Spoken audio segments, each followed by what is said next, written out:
agents, every real estate agent's Facebook, Instagram, TikTok feeds are about to be about this NAR settling the lawsuit. And I don't claim to know everything at all, and I don't.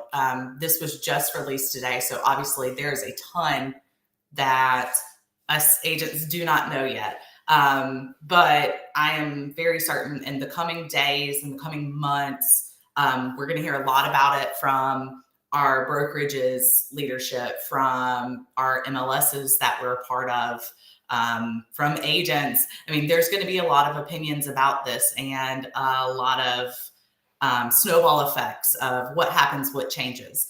So from a national scale, right? Not everybody is required to be a part of the National Association of Realtors. So if you're not, this change doesn't affect you. There are going to be some agents that say simply don't be a part of it. And I want to first and foremost talk about that. In the Charlotte, North Carolina area, we have Canopy MLS. And in order to be a member of Canopy MLS and put our listings on MLS, we have to be National Association of Realtors members. So we really don't have a choice in that. So here in our area, it affects agents in a large way that maybe doesn't affect agents in areas where they have that choice. They can be a part of MLS, but not have to be a part of NAR. So that's first and foremost. Let's talk about what the lawsuit actually settled, what they agreed to. So the one big change is this, and I'm going to read it verbatim from the NAR press release. In addition to financial payment, the National Association of Realtors has agreed to put in place a new MLS rule prohibiting offers of broker compensation on the MLS. This would mean that offers of broker compensation could not be communicated via the MLS, but they could continue to be an option consumers can pursue off MLS through negotiation and consultation with real estate professionals. Offers of compensation help make professional representation more accessible, decrease costs for home buyers to secure these services, and increase fair housing opportunities. That last part is them talking about why they advocate for it still being disclosed. But per their settlement, MLSs no longer can offer that. And so what's that mean? You as a buyer's agent, go search a property. As it stands right now, agents are not allowed to steer a client to or away from a property based on what that property is offering the buyer's agent, right? Now we just don't know. You as a buyer's agent could say, hey, Bob, I see you want to see 123 Apple Lane.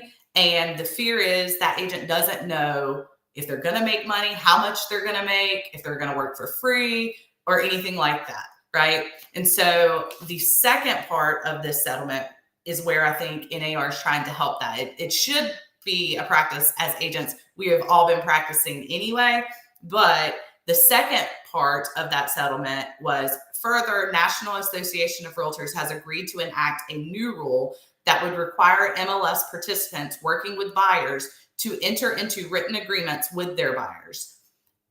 So, you know, in certain states, you may not have to have a buyer agency agreement. In North Carolina, you don't have to have one at the outset of working with a client, but prior to you reducing an offer to writing, you have to have a buyer agency agreement, right? NAR is saying, hey, our members now have to have that buyer agency agreement signed.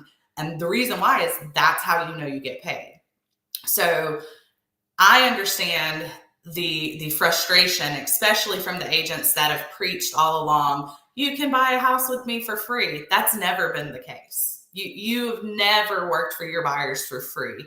And your buyers were always the ones that were paying you. Yes, the money came from the seller's proceeds, so it seemed like the seller was paying you, but no, the buyer is the one that paid via loan, cash, whatever, for that home. And that's where your funds came from. So buyers have always paid you that money. It's just they didn't pay it to you out of their pocket, their capital right then and there, right? And so I'm sitting here racking my brain. It just drops. You know, the first thing we as agents think about is fear, right? So first and foremost, what I am saying, don't panic, guys. We don't know enough about what's going on right now to panic. We don't know how our MLSs are going to respond to this. There's a lot we don't know. And so we need to breathe and not panic. That's number one. Number two, we need to stay informed. And when I say stay informed, I don't mean going on national real estate masterminds and groups and reading all the fear mongering on there and reading all the misinformation. The best way for you to stay informed is number one, stay in communication with the leadership at your brokerage. Number two, you need to be watching what's happening with your MLS boards, right? Are you reading those prompts that pop up every time you log into MLS? Because there's lots of information. I can assure you right now, as much as we're all scrambling at this settlement news, our MLS boards, our brokerage leadership, they're scrambling way more because they're supposed to have the answers, right? They're going to have an angry mob on their hands if they don't get us some answers and get it quickly. So I want you guys to, number one, don't panic. Don't have fear, because let's say your MLS still requires NAR leadership or NAR membership. And on top of that, they're going to require that buyer agent compensation can no longer be put in MLS. Okay, well, guys, realistically speaking, when you have buyer clients working with you at the outset of your working relationship, right? You should be going over that buyer agency agreement with them, buyer consultations. And in that buyer agency agreement, this goes down to you guys knowing your forms and your contracts. In it, it states, hey, as your agent, I'm going to make every effort to get my compensation to be paid for by the seller, okay? Or the seller's listing firm. But in the event that I can't, you are agreeing to pay me X percentage of compensation for my work. So it's always been in there that if the sellers or the listing firm do not offer compensation, that your buyers agree to pay it. So if they signed a buyer agency agreement, they're taking that on. That's number one. Number two, in North Carolina, we're not allowed to negotiate commissions with offers. So it's just not allowed. And a lot of agents, they fear asking for this. So what I'm going to go back to is back when we had that crazy seller's market in North Carolina, which is still here a little bit. And you saw insane offers of compensation to buyer's agents. I'm talking like $1,500 on $700,000 homes, 1%, 2%, all those things, right? Remember, commission is negotiable. There is no standard form. So what you guys in North Carolina, at least, need to do and get comfortable with is what I was doing way back when. Before I show a house, if what they're offering does not match what's in my buyer agency agreement, I am sending a confirmation of compensation prior to showing that house. And I'm having it signed. That protects me. That makes sure that I did what I told my clients I was going to do when they signed my buyer agency agreement, which is make every effort to get the sellers and or listing firm to pay this fee for you, right? So that's number one.